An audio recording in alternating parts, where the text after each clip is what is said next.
En première actualité, homicide involontaire à l'hôpital de Mercy. En seconde actualité, il survit après avoir reçu une balle dans le cou. En troisième actualité, un corps découvert à Mantes-la-Jolie, 3 hommes mis en examen. En quatrième actualité, le procès pour l'homicide de Ryan Mebarek s'est clos.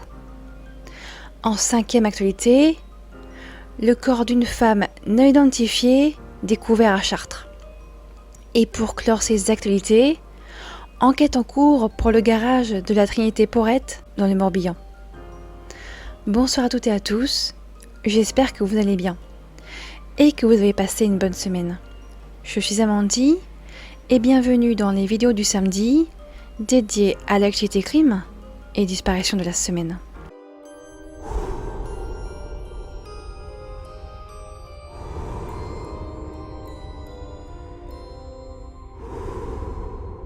En première actualité, homicide involontaire à l'hôpital de Mercy. Il y a environ un mois, le samedi 4 mars, une jeune femme de 19 ans est accueillie en pleine nuit à 4h30 du matin aux urgences de l'hôpital de Mercy à Metz-Thionville, au sud-est de Metz. Elle est prise en charge, placée dans un box. Quelques heures plus tard, dans l'après-midi du 4 mars, elle est découverte décédée. Décès qui sera confirmé le 6 mars par l'hôpital. Je cite le Républicain Lorrain. La jeune femme avait été retrouvée morte dans une pièce où se trouvent des douches et des brancards. Une autopsie est réalisée et dans son sang est retrouvée de l'ecstasy. Une enquête pour homicide involontaire et non-assistance à personne en danger est ouverte depuis le 30 mars. Les premières auditions du personnel hospitalier ont déjà commencé pour comprendre le déroulé de la nuit. En seconde actualité, il survit par miracle après avoir reçu une balle dans le cou. Dans la nuit du vendredi 26 au samedi 27 mars, un jeune homme de 20 ans a reçu une balle dans la nuque dans le quartier du Clos des Roses à Compiègne, dans l'Oise. Il rentrait de soirée à bord de sa voiture lorsque les coups de feu ont retenti dans le quartier. Il est conduit aux urgences où il survit par chance à l'impact, mais la balle est toujours dans sa nuque. Les médecins prennent la décision de la laisser où elle se trouve. Il porte plainte dès sa sortie. Une enquête pour tentative d'homicide est ouverte.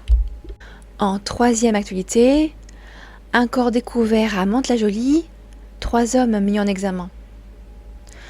Le dimanche 26 mars, un homme affirme avoir été séquestré avec un ami dans un pavillon de Mantes-la-Jolie, et que cet ami s'y trouve toujours. Le pavillon est un peu le squat du coin, et tout le monde est au courant. Bref, le raid intervient, et à l'intérieur, il trouve le corps d'un homme de 25 ans, muni d'un passeport algérien. Il semble avoir été tué par balle. Après enquête, 3 hommes de 32 à 34 ans sont mis en examen depuis le 30 mars. L'homme, soi-disant ami du défunt, fait partie des suspects et fut mis en examen pour homicide volontaire et association de malfaiteurs. Un second pour meurtre en bande organisée, tentative de meurtre et séquestration. Il est ensuite écroué. Le dernier est inculpé pour séquestration avec libération volontaire avant 7 jours. Il est relâché sous contrôle judiciaire. À noter que les chefs d'inculpation pourraient bien évoluer. L'enquête se poursuit. En quatrième actualité, le procès pour l'homicide de Ryan Mebarek est clos.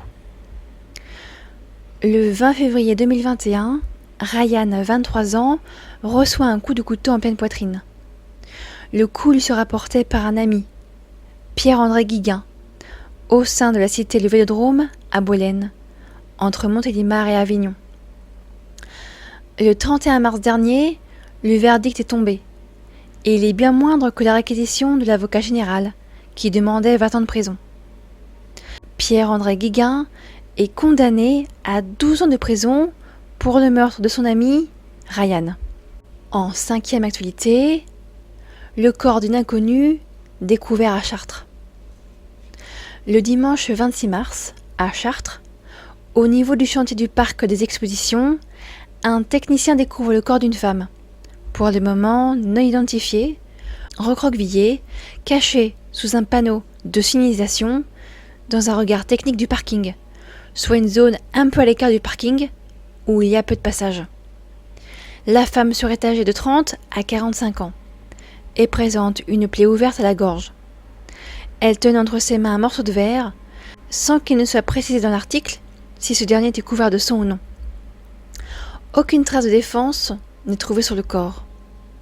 Une enquête pour homicide est ouverte, cependant, toutes les pistes sont envisagées. Et pour clore ces actualités, enquête en cours pour le garage de la Trinité-Porrette. Dans le Morbihan, à la Trinité-Porrette, une commune de 700 habitants, un couple, nouveau propriétaire d'un garage, est sous la lumière de la gendarmerie. L'entreprise, située rue de Loudéac, est mise sous scellé depuis le 6 mars pour enlèvement et séquestration en bande organisée. Le couple est suspecté dans une disparition, celle de François Ferreira, un homme de 44 ans qui a disparu le 19 février 2023 à Loudéac. Le 12 mars, son appartement de la résidence Ilverne est mis sous scellé. Le lien s'est fait car le jour de la disparition de François Ferreira, les pompiers se sont rendus au garage pour y éteindre un feu. Une voiture ainsi que des pneus brûlaient, selon les dires du maire. Et quelques jours après ce mystérieux incendie, un nouveau feu se déclare au garage. Feu que le jeune couple va éteindre. L'enquête est toujours en cours. Je vous remercie d'avoir pris le temps de regarder ou d'écouter ces actualités jusqu'au bout. N'hésitez pas à partager vos avis et ressentis en commentaire.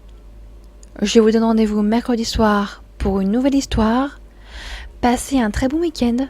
Portez-vous bien, prenez soin de vous et de vos proches. Et surtout, n'oubliez pas,